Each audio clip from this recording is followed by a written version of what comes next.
Imagine a world in which suddenly all the tools disappear.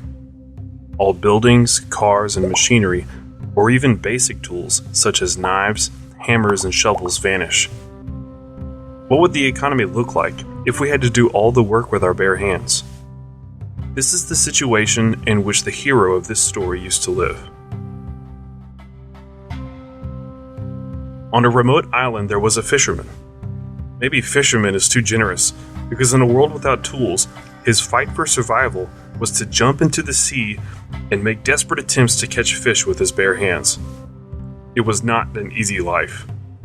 All this effort resulted in catching just one fish per day, which is just as much as he needed to survive. One night, totally wet, with his eyes sore from the salt water, he was lying on the beach staring at the stars and thinking about how he could improve his life.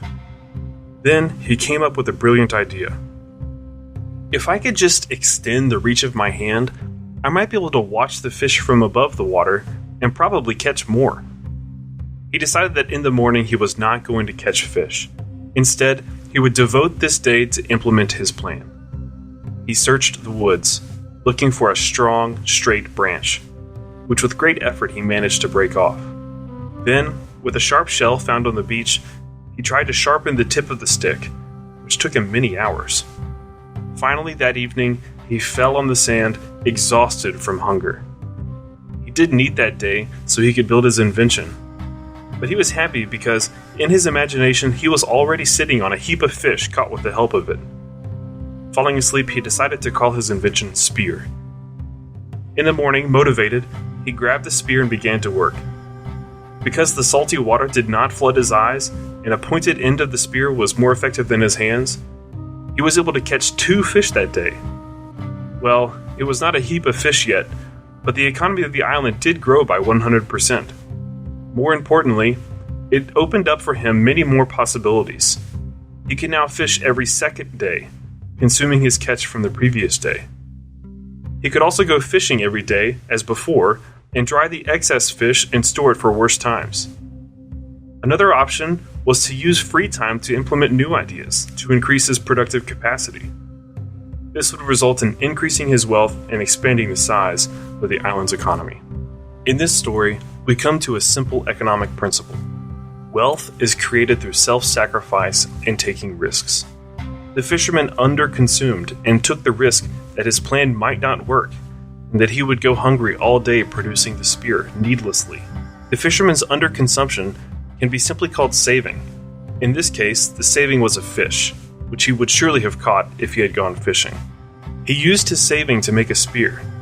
The spear is a capital good, because it is part of his saving, which has no value in itself for the fisherman, but it serves him to get what he really wants. After all, the fisherman does not want to have a spear, he wants to have the fish. Capital is therefore a part of his saving, which he spent on increasing his own productivity. Let's fast forward to our world to illustrate this example in real life. 2 friends got a very well-paying job in a company called Corporation X. The employer offered each of them $10,000 a month. Not believing his luck, one of them, let's call him Prodigal Pete, immediately bought a big house with a garden on credit. The monthly rent amounted to $3,000. He bought a luxury car, also on credit, for which he paid $2,000 a month. Bills for the apartment, the cost of the car use, hiring a gardener, and a cleaning lady amounted to another $2,000.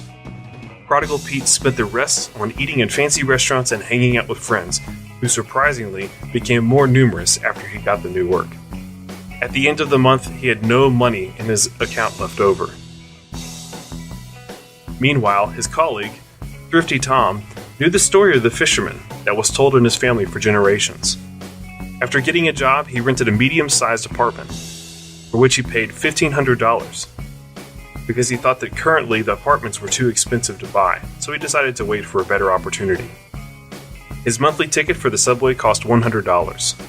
The other bills for the apartment amounted to $400. Thrifty Tom also liked to dine in restaurants and meet his friends, but he decided that for his entertainment he would spend no more than $500 a month. Most days he ate meals at home, trying not to waste food, which cost him another $500. This way, Thrifty Tom could save $7,000 every month. Years passed and Pete was laughing at Tom.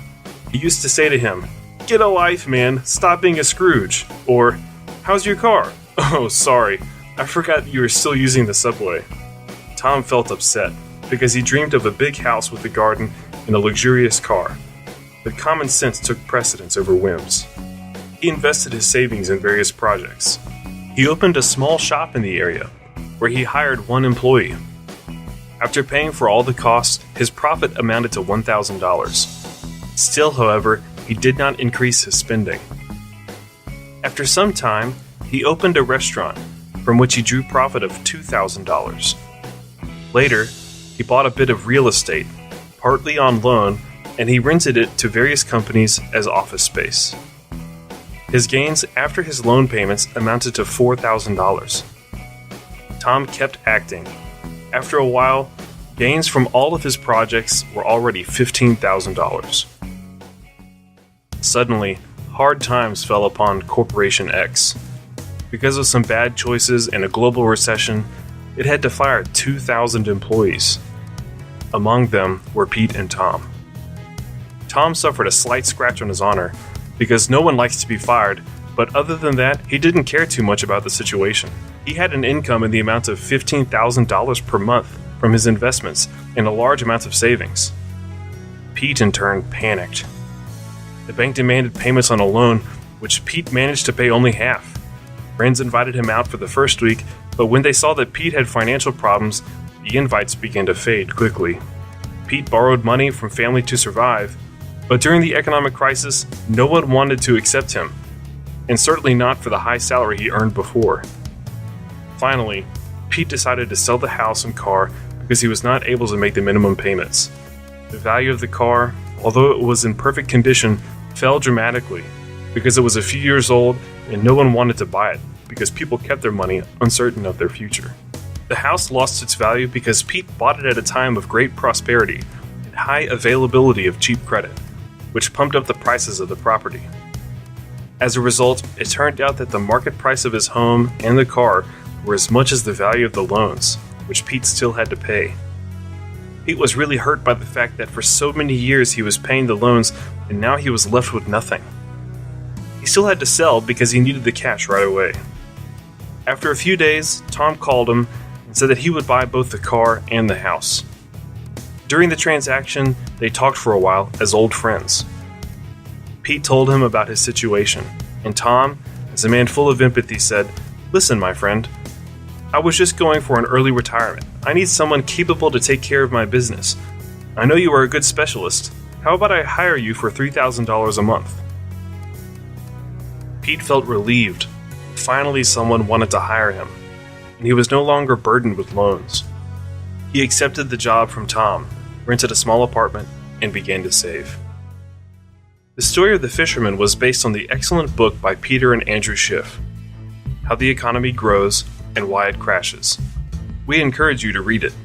If you are interested in the conclusions of the second story, you can read them on our website, econclips.com. I encourage you to subscribe to our YouTube channel and like our Facebook page. You can find links in the description below.